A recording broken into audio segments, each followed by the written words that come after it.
Salut, bienvenue sur la plateforme e-répétiteur. Je me présente, je suis Diagagnan, je suis étudiant à l'Université Cheikh Anta Diop.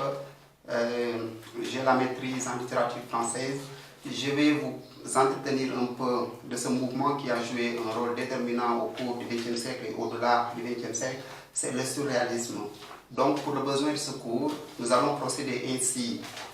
En grand temps, nous allons vous parler, vous entretenir un peu de la genèse et de l'évolution du mouvement surréaliste. En 1.1, nous allons parler des prémices du mouvement surréaliste. En 1.1, nous allons parler de l'influence romantique du surréalisme. En 1.1.2, nous allons vous parler également du mouvement, de l'influence de Guillaume Apollinaire. Et enfin, nous allons vous parler de l'influence dadaïste.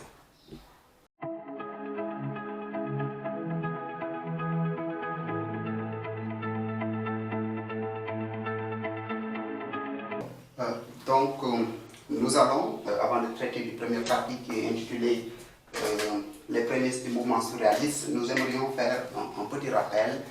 D'ailleurs, j'insiste d'abord sur le terme prémisse parce qu'il y a différentes façons d'écrire prémisse qui veut dire commencement. Donc, au XXe siècle, au début du XXe siècle, le XXe siècle est un siècle très spécifique dans le domaine de la littérature et surtout dans tous les autres domaines, surtout en poésie parce que le siècle est marqué par un véritable tournant. Au XIXe siècle, on a un foisonnement des mouvements littéraires, mais qui n'ont pas de lendemain. Parmi ces mouvements, nous pouvons citer, il y a le futurisme, il y a le fantaisisme, il y a également les naturistes. Mais le mouvement qui a marqué et qui a joué un rôle principal pour le développement du mouvement surréaliste, c'est le dadaïsme. Donc c'est pourquoi nous aimerions vous montrer, puisque rien ne se fait ex nihilo, le mouvement du surréalisme ont des prédécesseurs. Il y a des gens, des écrivains qui les ont influencés. Parmi ces écrivains, il y a les romantiques. C'est pourquoi en A, nous allons vous parler un peu de l'influence romantique.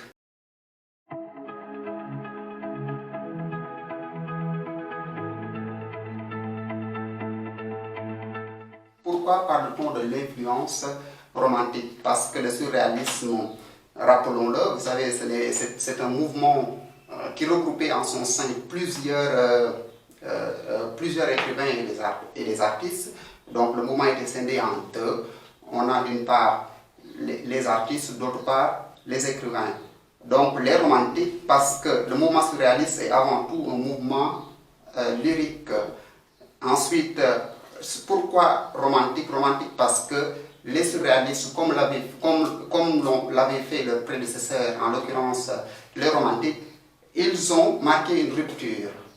Parce que Hugo avait dit, je mets un bonnet rouge sur cette façon de faire traditionnelle. Les surréalistes également ont réussi ce pari en essayant de remettre en cause l'ensemble des conventions qui ont été admises, l'ensemble des valeurs admises. Les surréalistes ont essayé de saper ces valeurs. Donc c'est pourquoi on dit bel et bien le mouvement a été influencé par les surréalistes. Donc nous allons passer également en B, l'influence de Guillaume Apollinaire.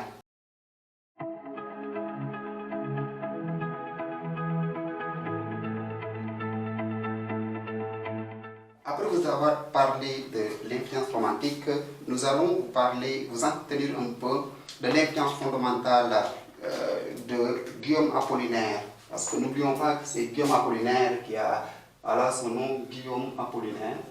Il faut bien retenir l'orthographe du terme parce que beaucoup d'étudiants ou d'élèves sont mes frères. Guillaume Apollinaire. Donc il a joué un rôle fondamental dès le début du XXe siècle. Il a initié, je dirais, une école donc, dans laquelle il avait autour de lui pratiquement l'ensemble des artistes du XXe siècle. Donc inviter les artistes et les écrivains de cette époque à vouloir faire preuve d'inventivité. Cela consiste parce qu'il y a des domaines qui ont été déjà prospectés, abattus plutôt. Guillaume Apollinaire maintenant, il vient et il demande à ces gens-là d'aller se focaliser non pas sur la raison mais sur l'inconscience, d'aller voir des choses qui n'ont pas été encore vues. Donc pour, sur le plan esthétique, faire intervenir, faire intégrer dans la littérature des choses qui sont nouvelles. Donc sur le plan de l'influence, on pourrait dire qu'il y a un télescopage, parce que Guillaume Apollinaire, lui d'ailleurs, pour vous rappeler qu'il a été, c'est lui qui a employé pour la première fois le mot surréalisme, pour rappeler encore, le mot surréalisme a été employé pour une première fois par Guillaume Apollinaire dans une pièce de théâtre intitulée Les Mamelles de Tirésias.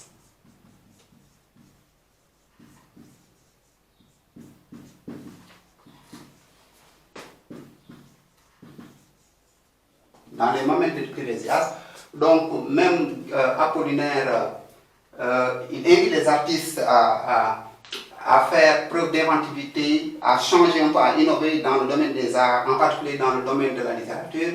Donc André Breton lui-même faisait partie de l'école, mais par la suite, il marque une rupture, et c'est sur les décombres du surréalisme, pas du surréalisme, mais de l'école d'Apollinaire, qu'il va construire et théoriser les principes du mouvement surréaliste. Donc ce qu'on peut retenir chez Apollinaire, les leçons que les surréalistes ont retenues, ou bien venant d'Apollinaire, c'est faire preuve d'inventivité, mais également il y a un télescopage des idées d'Apollinaire et celles des surréalistes, à partir du moment où Guillaume Apollinaire invitait les artistes, en particulier les écrivains, à prospecter, à aller voir dans les zones de l'inconscience pour faire preuve de l'inventivité. C'est cette même doctrine, cette même idée que Guillaume Apollinaire, pas Guillaume Apollinaire autant pour moi, que André Breton dans les premiers manifestes du surréalisme, mais mettre au devant de la scène pour dire aux écrivains, il faut aller voir au-delà, voir des choses qui n'ont pas été vues, puisque la raison a été à l'origine de cette théorie, de ce carnage. Donc il invite les artistes à changer de perspective, à changer de point de vue, à faire preuve d'inventivité pour qu'il y ait dans le domaine de la littérature des choses nouvelles, pour renouveler en quelque sorte l'esthétique de la littérature.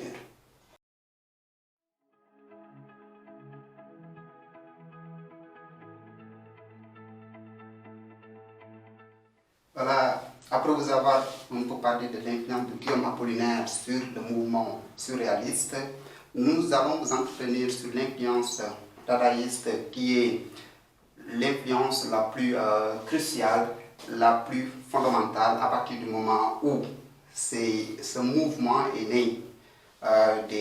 C'est un mouvement contestatoire qui lutte, qui disait non à la guerre.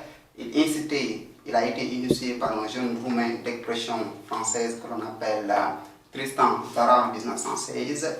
Donc lui, son message consistait à dire non à la guerre. Il invitait l'ensemble des artistes, l'ensemble des jeunes écrivains à venir adhérer au mouvement et de dire non à la guerre, mais aussi puisqu'il considère que toute cette bousserie est due à la raison, c'est à cause de la raison que nous en sommes arrivés là. Donc il voudrait changer de fusil d'épaule, c'est-à-dire changer de perspective pour montrer aux jeunes qu'il y a quelque chose qui est beaucoup plus fondamental. C'est l'une des raisons pour lesquelles il appelle son message phare, son credo, consistait à dire aux jeunes de dire non à la guerre, et il les invitait également à saper les fondements de l'ensemble des valeurs qui ont été établies et sur lesquelles, comment on l'appelle encore, la doxa de l'Europe, la doxa de la civilisation européenne est fondée. Donc Apollinaire également, on rappelle, ce n'est pas autant pour moi, c'est André Breton. Il a été membre de ce mouvement. Dada rappelle les cris d'un Dada, rappelle les cris Dada, rappelle les cris d'un enfant. Dada, il a été initié tout simplement. Son message consistait à dire aux jeunes non à la guerre, non à la théorie. C'est à cause de la raison que nous en sommes là. Il faut abandonner l'ensemble des valeurs que nous considérons comme acquises, l'ensemble de ces conventions sur lesquelles nous nous fondons pour vivre. Il faut les remettre en cause pour pouvoir fonder une nouvelle société. Donc son message, son credo était la liberté totale et la subversion de l'ensemble des valeurs, mais aussi de remettre en cause la raison, parce que les dadaïstes pensent que c'est à cause de cela qu'il y a la guerre, et c'est cette guerre qui a fait l'hécatombe. Une véritable boucherie qui consiste à, qui arriverait, ou bien qui arrivera, qui a débouché sur la mort des millions de personnes.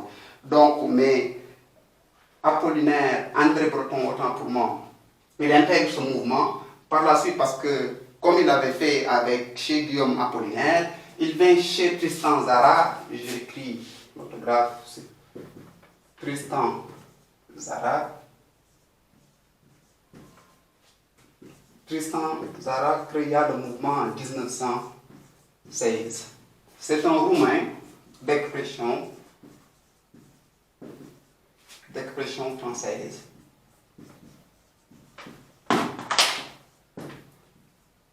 Breton, comme il avait fait avec Guillaume Apollinaire, il fait une brève allusion à l'école d'Apollinaire. Par la suite, il marque une rupture.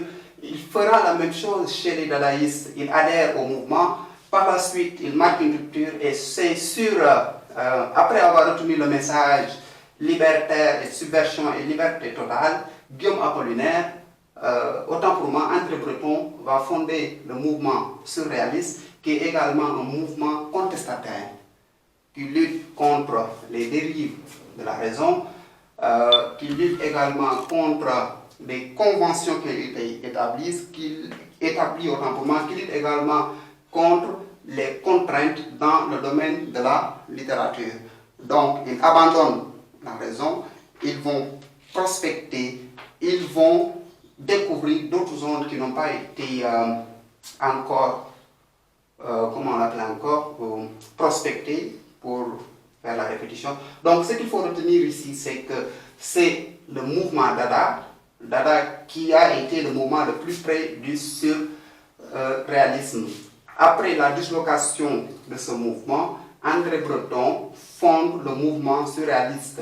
Mais il n'a pas oublié le message contestataire et libertaire de ce mouvement. C'est ce même credo, ce même message. Il va s'approprier de ce message pour le faire, comment on l'appelle encore, il va s'approprier de ce message et continuer à suivre les mêmes pas que les dadaïstes. Mais ce qu'il faut ajouter, c'est que lui, il pense qu'il y a des limites à partir du moment où l'on voudrait saper les fondements, l'ensemble des contraintes, mais il ajoute, on sape, on détruit, mais après avoir détruit, après avoir sapé les fondements de cette société, on va instaurer une nouvelle façon de faire. Donc il propose l'écriture de l'inconscience. Toutes ces théories, n'oublions pas également que Guillaume Apollinaire, autant pour moi André Breton, est un médecin de formation. Donc durant la guerre, il a fait son service psychiatrique. Ensuite, il a été initié aux théories de Freud, sur la psychanalyse. C'est l'une des raisons pour laquelle donc, sa théorie se fonde exclusivement sur l'écriture de l'inconscience. Donc l'écriture de l'inconscience, il le définit très clairement dans le premier manifeste. C'est l'écriture automatique.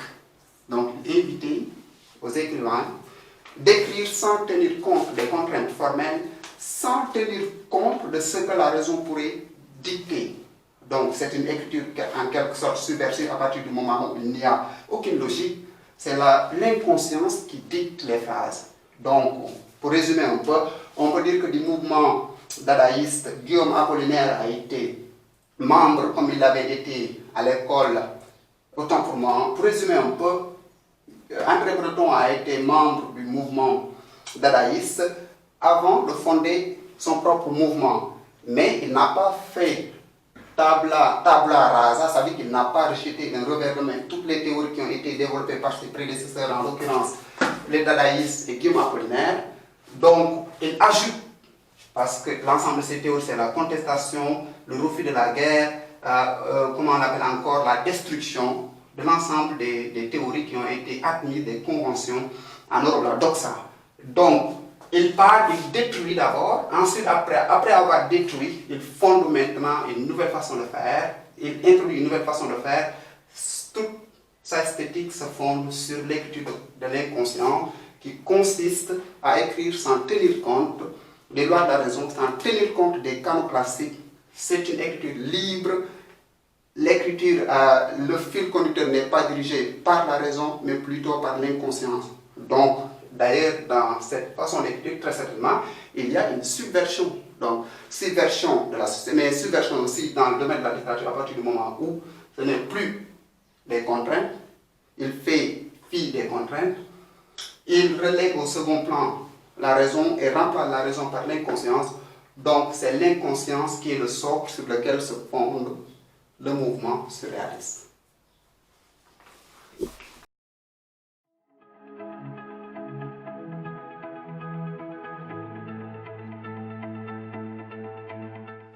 Nous allons passer au petit 2.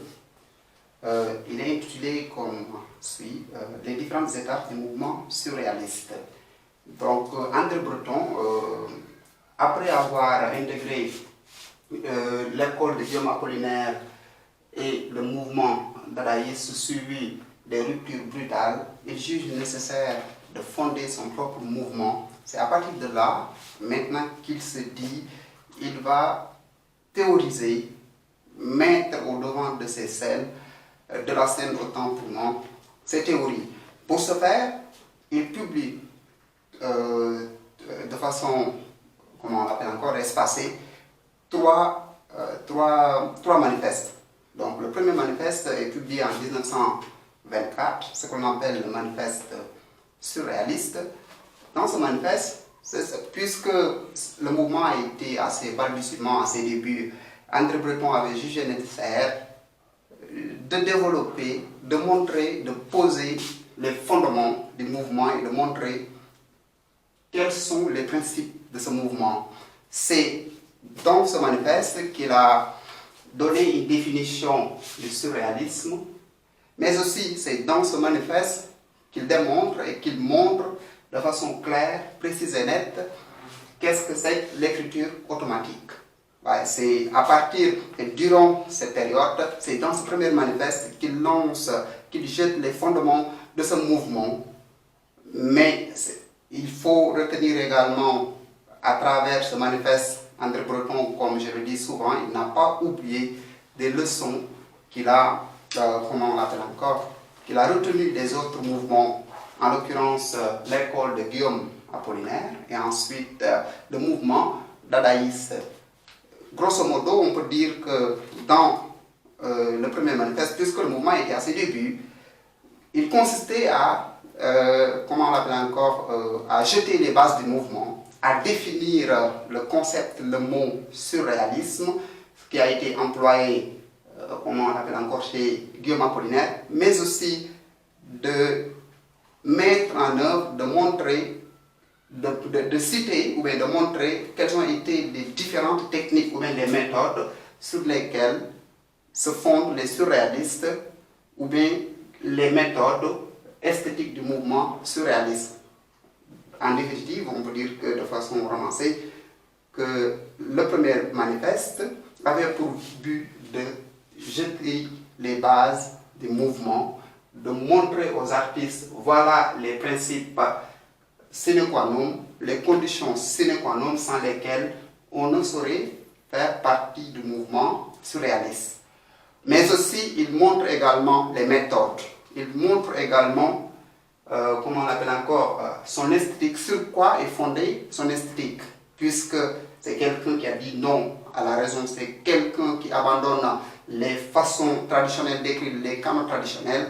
Donc, il énonce, ou bien c'est l'avènement, le premier manifeste, c'est l'avènement d'une nouvelle façon de faire. Cette nouvelle façon de faire maintenant consiste à écrire, mais sous, comme il le dit, non pas sous la dictée de la raison, mais sous la dictée de l'inconscience. Donc, parmi les méthodes ou bien les techniques qu'il a mises en avant, on peut retenir, il y a l'écriture automatique ou bien lecture de l'inconscience. Il y a également le compte-rendu de rêve. Il y a également le cadavre exquis. Donc, j'explique un peu le cadavre exquis. C'est une façon d'écriture qui consiste à regrouper un groupe, mais l'ensemble d'écrivains qui se placent. Alors que tout un chacun, un groupe, se met autour d'une table, il y a d'autres qui se mettent derrière ou bien à côté d'eux. les gens chacun va dire une phrase de façon imprévue.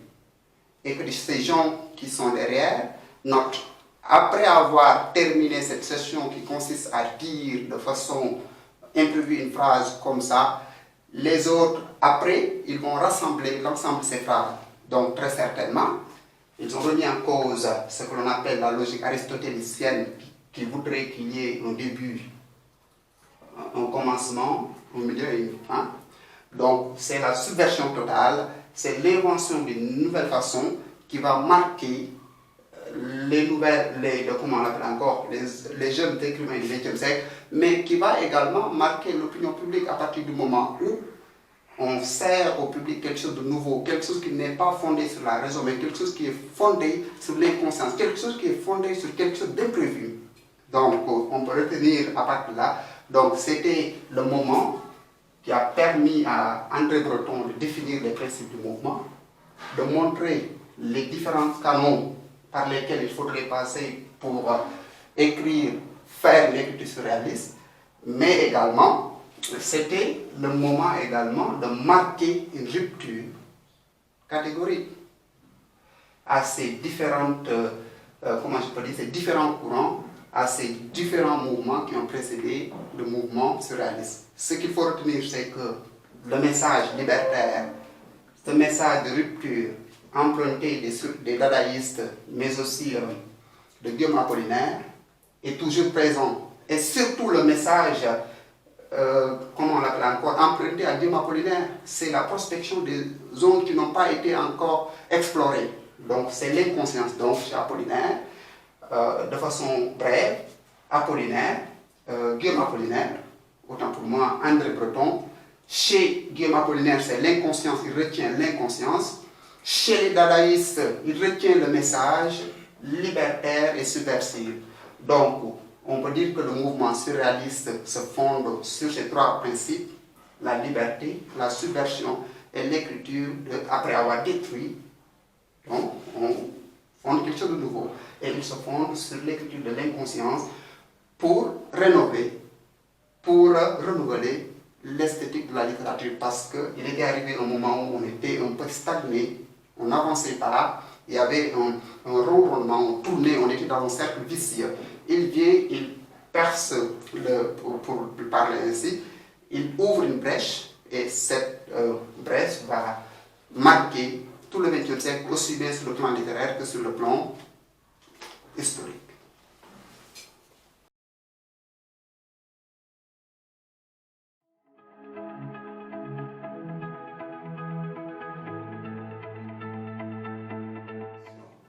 N'oublions pas que le mouvement surréaliste n'est pas un mouvement, je veux dire, stagnant.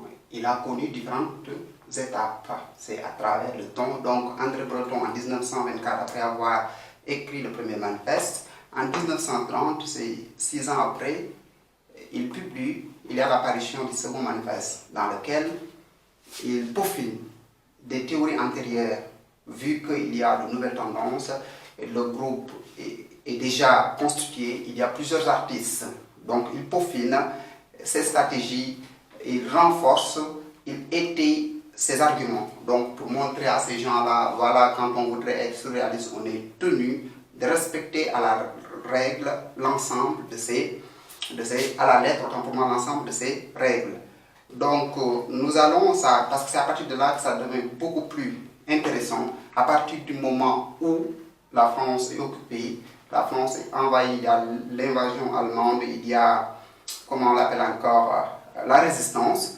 André Breton, vu que certains de ses pairs, en l'occurrence Aragon et Éluard, quittent le mouvement pour aller intégrer le Parti communiste, il écrit un troisième manifeste publié en 1935 pour préciser la position politique du mouvement.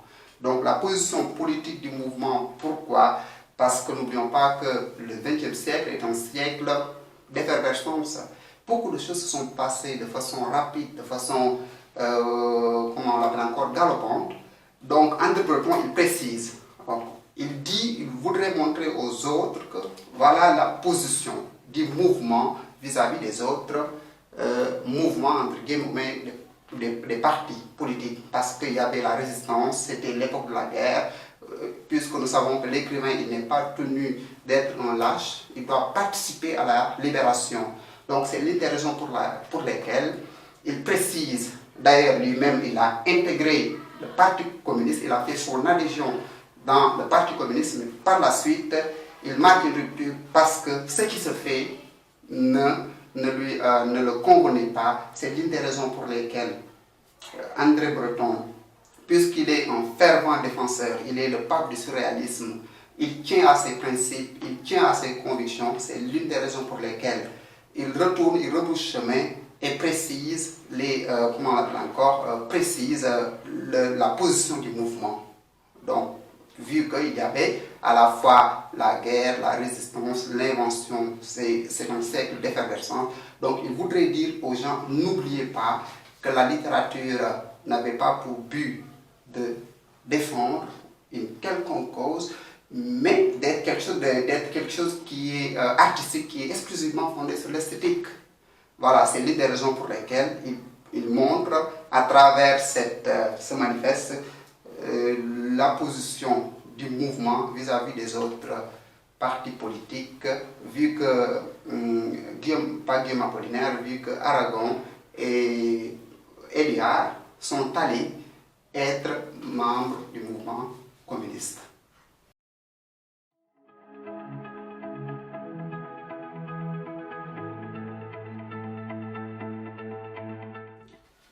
Rappelons, faisons un petit rappel, le surréalisme est un mouvement qui non pas homogène mais composite et hétéroclite. Ça veut dire ce mouvement regroupait en son sein à la fois des écrivains, des peintres et des musiciens.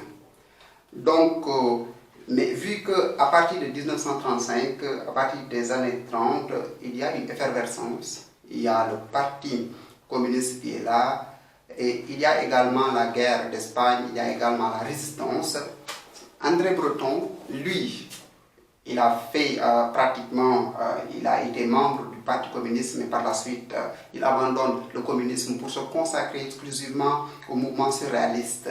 C'est à partir de là où vient le problème, là où le bas blesse, c'est qu'à partir de ce troisième manifeste, position politique du mouvement, il y a des querelles internes, il y a des divisions, des querelles idéologiques, parce que certains ne sont pas d'accord avec Breton sur le fait que le mouvement doit rester à l'écart des faits de la société, puisque la littérature également, à mon avis, a plusieurs fonctions.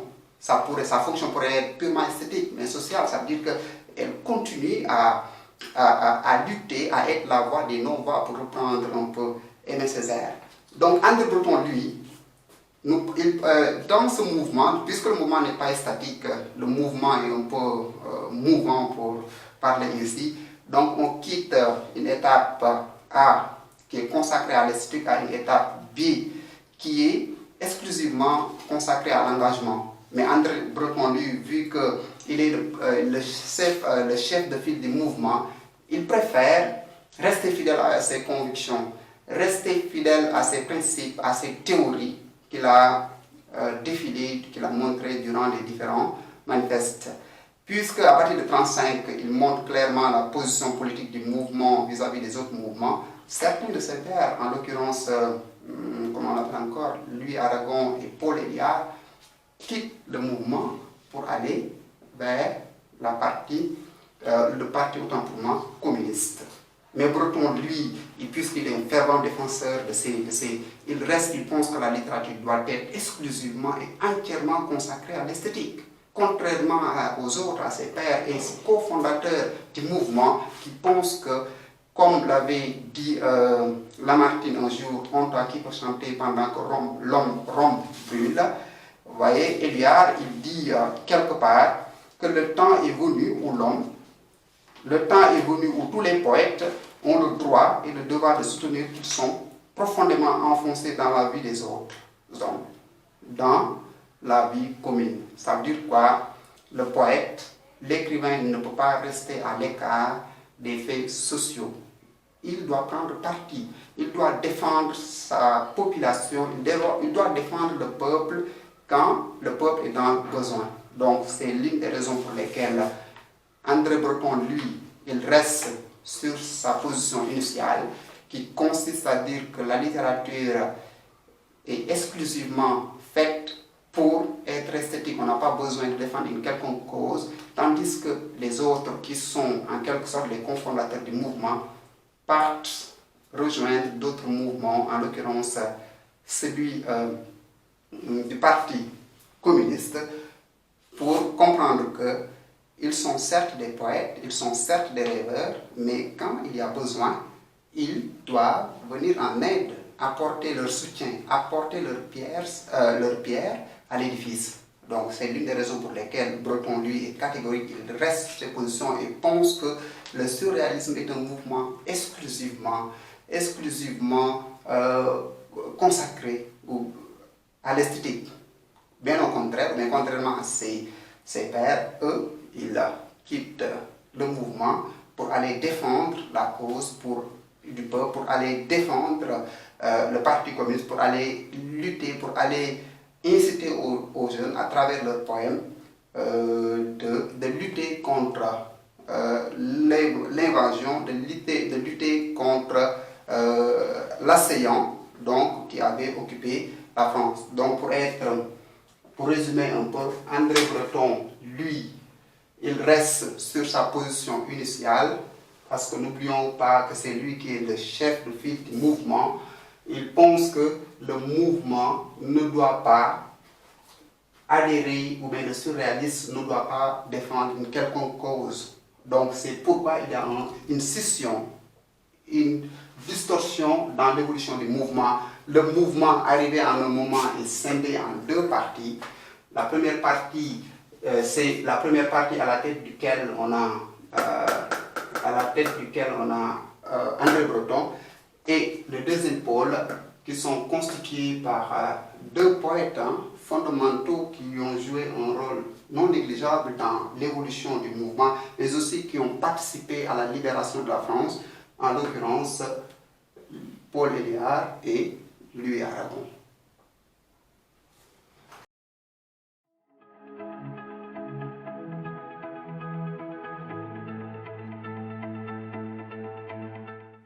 Voilà, donc nous allons parler, après avoir parlé un peu du côté esthétique du mouvement, puisqu'André Breton voudrait que le mouvement soit exclusivement esthétique.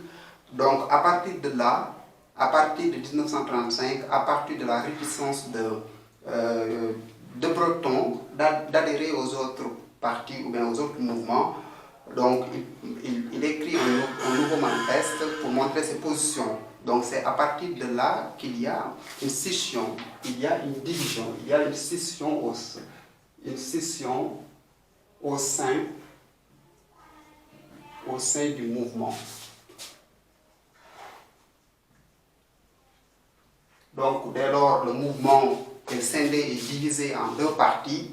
Donc on a le pôle A qui est avec André Breton,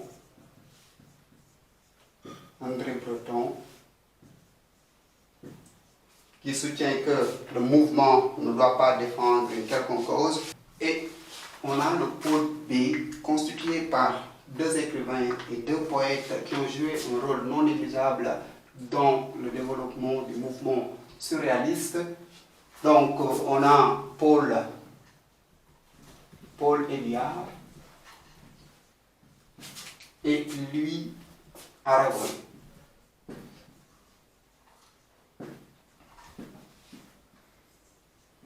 Ce qu'il faut noter ici, c'est qu'il y a un déplacement. Donc, le mouvement qui était exclusivement, comment on l'appelle encore, qui avait des yeux, ou bien qui était exclusivement focalisé sur l'écriture de l'inconscience, à partir de 1935, à partir du troisième manifeste, il y a des querelles internes. Donc, Paul Éluard et Louis Aragon ne sont pas d'accord des points de vue d'Aragon. C'est des points de vue, autant pour moi, d'André Breton, c'est l'une des raisons pour lesquelles ils ont quitté le mouvement pour aller intégrer le Parti communiste. À partir de ce moment, il y a un passage, une transition on passe,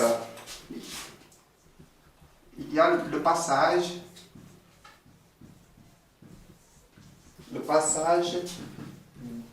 d'une poésie expérimentale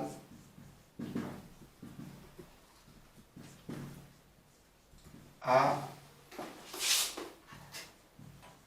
une poésie engagée. Donc, il y a une scission, une division à partir du moment où ces gens-là, ils ne sont pas d'accord, il y a des querelles idéologiques.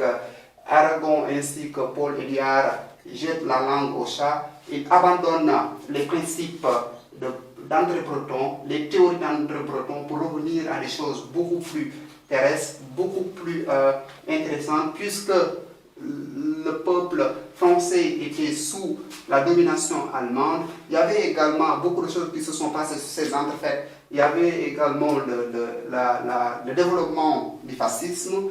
Il y avait également la résistance. Donc, Paul Éluard, lui, en 1936, il fait son adhésion au Parti communiste. Et à partir de là, il s'engage et il devient un fervent défenseur du peuple. Il s'engage pour lutter contre le fascisme. Donc, il s'engage pour lutter contre le fascisme. À partir de cette époque, des poèmes, il écrit des ouvrages qui ont contribué à inciter les jeunes, qui ont contribué à faire intégrer aux jeunes des mouvements de résistance pour inviter les jeunes également à faire face à l'assaillant allemand. Donc, parmi les ouvrages les plus remarquables que Paul Éluard a écrit pour lutter, pour défendre son peuple qui était sous l'occupation allemande, pour défendre, pour lutter également contre le fascisme. Donc, on peut retenir parmi ces ouvrages qu'il a écrits, on peut retenir la poésie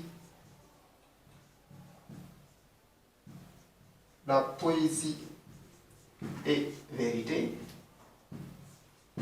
publiée en 1942.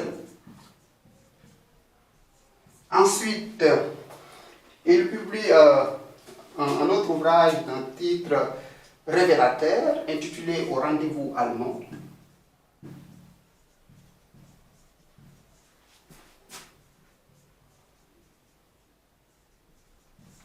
Donc le titre même est révélateur.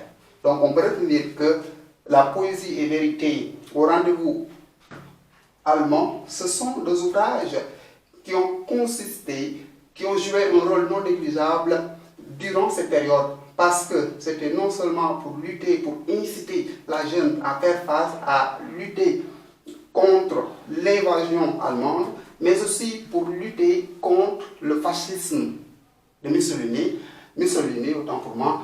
Donc, ce qu'il faut retenir grosso modo, c'est que André Breton, autant pour moi, Paul Éluard, après avoir jeté sa langue au chat, ça veut dire qu'il abandonne les théories, tout ce qui est rapport au rêve, tout ce qui est rapport, tout ce qui a un lien, tout ce qui est relatif à l'étude de l'inconscience pour s'engager dans la vie, pour lutter maintenant, pour venir en aide son peuple à travers sa poésie. Il devait, c'est l'une des raisons pour lesquelles d'ailleurs on l'appelle communément, il est connu également sous le nom de poète de la résistance, parce qu'il a joué un rôle remarquable durant cette période. Même après la guerre, il reste un fervent défenseur des mouvements communistes jusqu'à sa mort. Lui, Aragon, à l'instar de son frère et aîné Paul Éluard, il quitte le mouvement en se départissant de tout ce qui est théorie relative à l'inconscience, relative autant pour moi à l'inconscience, à l'étude de l'inconscience, au rêve, pour revenir à la raison et pour défendre la cause de poésie engagée et défendre son peuple qui est sous l'occupation et sous la domination allemande. Donc, lui, Aragon aussi a fait son adhésion au Parti communiste, de même que Éluard, mais ce qui est spécifique chez lui, Aragon, est que après à 7 ans, il a fait une pérégrination, c'est-à-dire il quitte il quitte le surréalisme pour intégrer le Parti communiste, pour être un écrivain et fervent défenseur d'une poésie engagée, pour être le porte-parole, le porte-voix d'un peuple opprimé. Mais par la suite, il va revenir après, avant de parler de son retour au lyrisme et à la poésie relative autant pour moi à l'inconscience, au rêve. Donc lui aussi, il a écrit des ouvrages non négligeables parce qu'il a contribué, comme son frère Paul Éluard, à lutter contre l'assaillant, à défendre à travers ses écritures, à travers sa poésie, à travers ses romans. Donc, parmi les ouvrages dans lesquels il s'érige comme un fervent défenseur, comme un contempteur, comme on l'appelle encore, comme un critique de l'invasion allemande, mais aussi de lutter contre le fascisme. Parmi ces ouvrages, on peut retenir parmi ces ouvrages, des cloches de Bâle. Cloches de Bâle.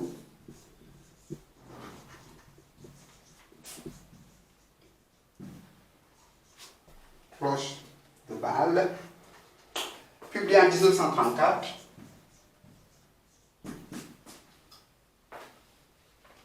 Il y a également des beaux quartiers.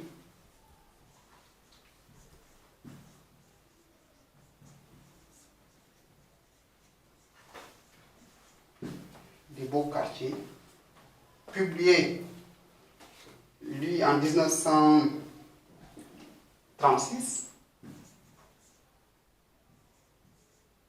Il y a également le dernier ouvrage intitulé Aux communistes.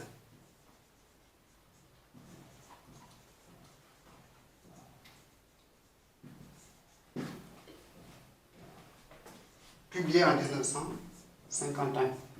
Ce qui est spécifique à Aragon, c'est que lui, il quitte le pôle A, il était défenseur et membre du mouvement qui était un fervent défenseur de l'étude de l'inconscience, de tout ce qui est relatif au rêve, pour en arriver à la poésie engagée. Puisque son peuple, sa population souffrait, était sous la domination, il y avait le fascisme, il y avait également la résistance, à l'instar de son frère, de son aîné Paul Éluard, lui aussi, il contribue à travers ses écritures à lutter, à inciter la jeunesse à venir faire face, à dire non à la guerre, à dire non à l'évangile, à dire non également au fascisme. Mais il faut retenir toutefois que lui, Aragon, contrairement à Paul Éluard, après la guerre, après les périodes d'effervescence, il retourne à l'étape initiale qui consiste maintenant à faire comme auparavant en écrivant des poèmes, en écrivant des œuvres qui ont trait à l'écriture de l'inconscience, qui ont trait au rêve, qui ont trait à, comment on l'appelle encore, à l'écriture automatique. Donc, ce qu'il faut retenir chez Aragon, c'est qu'il quitte l'étape initiale A, poésie esthétique non engagée, pour en arriver au pôle B, pour être un fervent défenseur de la poésie engagée, une littérature qui lutte contre les souffrances, qui lutte contre l'occupation du peuple.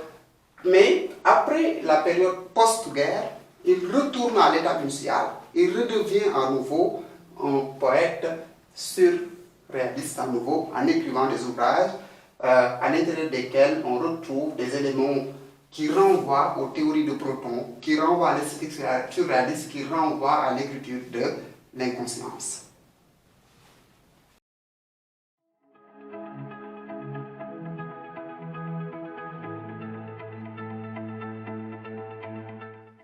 Donc, au parcours de cette brève étude, donc, ce qu'il faudrait retenir dans tout ce que nous venons de dire est qu'il faut retenir que le surréalisme n'est pas un mouvement homogène. C'est un mouvement hétéroclite, composite, qui regroupait en son sein un creuset de talents. Ça veut dire qu'il n'y avait pas seulement des écrivains, mais il y avait aussi des peintres et des musiciens. Il faut également noter qu'il arrive un moment où, dans l'histoire du surréalisme, c'est plus précisément à partir de la publication du troisième manifeste en 1935, qu'il y a des querelles internes. C'est à cause de ces querelles internes idéologiques que le mouvement s'est scindé en deux groupes. Le premier groupe est dirigé par André Breton, qui a toujours été un fervent défenseur et le chef de file du mouvement surréaliste. C'est à la tête duquel André Breton, il s'agrippe à l'esthétique. Donc il défend mordicus ses convictions et ses principes, et il ne voudrait défendre aucune cause. Tandis que de l'autre côté, il y a ce que l'on appelle des poètes issus du mouvement surréaliste, en l'occurrence Louis Aragon et Paul Éluard, qui ont jugé nécessaire d'apporter leur touche, leur pierre à l'édifice, en défendant la cause du peuple, en luttant contre l'assaillant allemand, en luttant également contre le fascisme. Ce qu'il faudrait également retenir est que le mouvement surréaliste fait partie de l'un des mouvements qui ont marqué le plus l'esprit du XXe siècle, aussi bien en littérature avec le renouvellement de la façon de faire en littérature. Ils ont pu ouvrir une nouvelle brèche en montrant qu'il n'y a pas seulement la raison qui prévaut, il y a quelque chose qui vaut mieux, c'est l'inconscience. C'est à travers l'inconscience qu'ils ont pu instaurer une nouvelle vision du monde, qu'ils ont pu reléguer au second plan également les méthodes canoniques, des formes que l'on appelle les contraintes formelles, donc pour instaurer une nouvelle vision du monde. Mais aussi, sur le plan historique, ces écrivains également ont marqué l'histoire du XXe siècle, parce que sans lesquels ils ont joué un rôle non négligeable pour la libération de la France, pour inciter également, ils ont fait de telle sorte que les jeunes joignent les mouvements de résistance pour lutter contre l'occupation allemande, pour lutter contre le fascisme. Ce qu'il faudrait retenir est que le mouvement surréalisme n'est pas seulement un mouvement exclusivement littéraire, c'est un mouvement à la fois fondé sur l'esthétique et sur l'engagement. Ça veut dire qui est consacré à l'esthétique, qui prône pour la beauté dans la littérature, la musique avant tout, comme le dit Rimbaud, mais également, il se fonde également sur un autre principe consistant à dire que, comme pour reprendre un peu Lamartine, honte à qui peut chanter pendant que Rome brûle, on peut dire que les condisciples, ou bien les épigones entre guillemets, de cette théorie, on les voit en image d'Aragon et Paul Éluard qui abandonnent, qui démettent, qui se départissent de tout ce qui est relatif au rêve, tout ce qui est relatif à l'inconscience, pour pouvoir revenir à la raison, pour pouvoir soutenir le peuple. Et c'est ce que l'on a salué, c'est l'une des raisons pour lesquelles on les appelle communément les poètes de la résistance, parce qu'ils ont joué un rôle non négligeable quand la France en avait besoin. Voilà, pour sortir de cette vidéo, puisque si quelqu'un souhaiterait avoir beaucoup plus de connaissances, peaufiner ses connaissances, s'approprier davantage de ce qui vient d'être dit, nous vous recommandons de consulter le cours complet et la fiche de synthèse disponible dans la description. Vous pouvez aussi mesurer vos connaissances à travers les exercices proposés. Au revoir et à très bientôt pour une nouvelle vidéo.